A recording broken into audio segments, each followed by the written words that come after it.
ఆ రాష్ట్రంలో Los Angeles అనేటువంటి ఒక పట్టణం ఉంటుందట. ఆ పట్టణము ఆ కాలిఫోర్నియా రాష్ట్రమే గొప్ప ధనవంతులంటే ఆ లాస్ ఏంజల్ అనేటువంటి ఆ పట్టణంలో ఇంకా గొప్ప ధనవంతులు ఉంటారట. దేవుని స్తోత్రం. కానీ దేవుని ఎరగని వారట వారందరూ. చెప్పండి, ఎవరండి? దేవుని ఎరగని వారు. వారు ఎందుకు దేవుని ఎరగని వారంటే ఆ లాస్ ఏంజల్ అనేటువంటి పట్టణంలో అందరూ సినిమా యాక్టర్లు ఉంటారట. ఎవరుంటారండి? సినిమా యాక్టర్లు, డైరెక్టర్లు, పాటలు పాడేవారు, మ్యూజిక్ డైరెక్టర్లు, ఇలా మొత్తం ఆ పట్టణం అంతా కూడా కోట్లకు పడగెత్తినటువంటి యాక్టర్స్ ఉంటారట.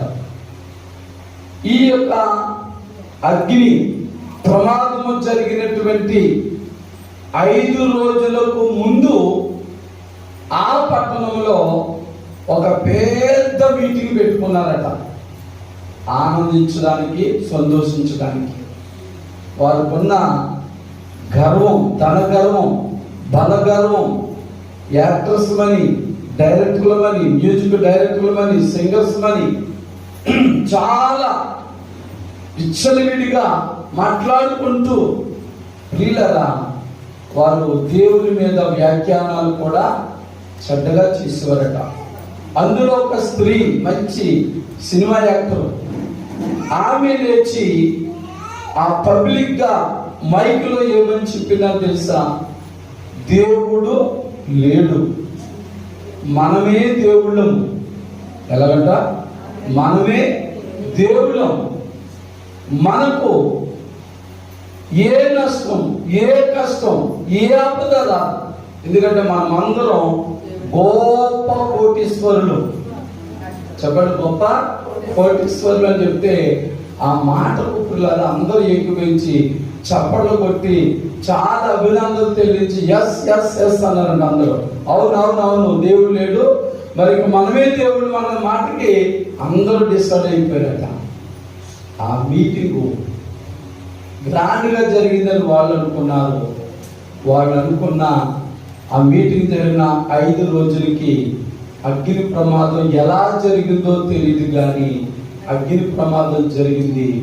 ప్రియులగా మొత్తం మేడలతో సమస్తం, వారి ఇళ్లలో ఉన్న బట్టలు, వస్తువులు, బంగారాలు, డాలర్స్ మొత్తం అన్నీ కూడా కాలిపోయి బూడిదైపోయి పిల్లగా 16 కుటుంబాలు రోడ్డును పడ్డాయి అంట. మహామహులు అనుకున్న వారు 16 కుటుంబాలు రోడ్డును పడ్డాయి.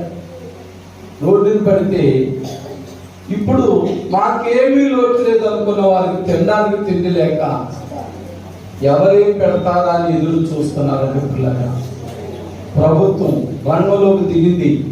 మంటలో ఆర్పేటువంటి కారులు వచ్చాయి, మనుషులు వచ్చారు. ఎవ్వరి వల్ల కూడా కావడం లేదు. మరి నేను వీడియోలో చూశాను. ఆ వీడియోలో వారు చెప్పింది మాట ఏంటంటే, వారు దేవునికి విరోధంగా జీవించారు, దేవునికి విరోధంగా మాట్లాడారు, దేవునికి విరోధంగా ప్రవర్తించారు. కాబట్టి దేవుని ఉగ్రత వారి మీదకే వచ్చింది. బైబిల్లో అలనాడు సొదొమ గొమొర్రా పట్టణాలు పాపముతో నిండిపోయినప్పుడు ఎలాంటి ఉగ్రత వారి మీదకి వచ్చిందో, ఈ కాలిఫోర్నియా అనే రాష్ట్రంలో లాస్ ఏంజల్స్ అనేటువంటి పట్టణంలో వారికి కూడా దేవుని బైబిల్ లేదు కాబట్టి, భక్తి లేదు కాబట్టి దేవుని ఉగ్రత వారి మీదకి వచ్చింది అని వీడియోలో చెప్తూ విన్నాను నేను. దేవుని స్తోత్రం, హల్లెలూయా. మరొక వీడియోలో ఇదే మాట చెబుతూ టైటాన్ వారి గురించి చెప్పారు. మరి రామారవి 1912వ సంవత్సరంలో అప్పుడు ఇలాగే జరిగింది అమెరికా పట్టణంలో, అమెరికా దేశంలో.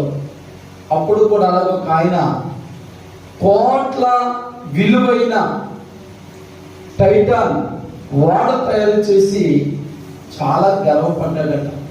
నేను కాబట్టి ఎంత గొప్ప ఓడను తయారు చేశాను అని గర్వపడి ఆ ఓడ మీద కొన్ని తమ్లైన్లు 2 రాసాడట.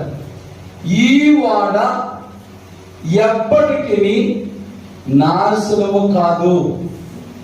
రెండోది, ఈ ఓడను ఎవరు కూడా నాశనము చేయలేరు అని ఆ ఓడ మీద మరి 2 వాక్యాలు రాసుకున్నాడట. ఎంత గర్వపడ్డాడో చూడాలి.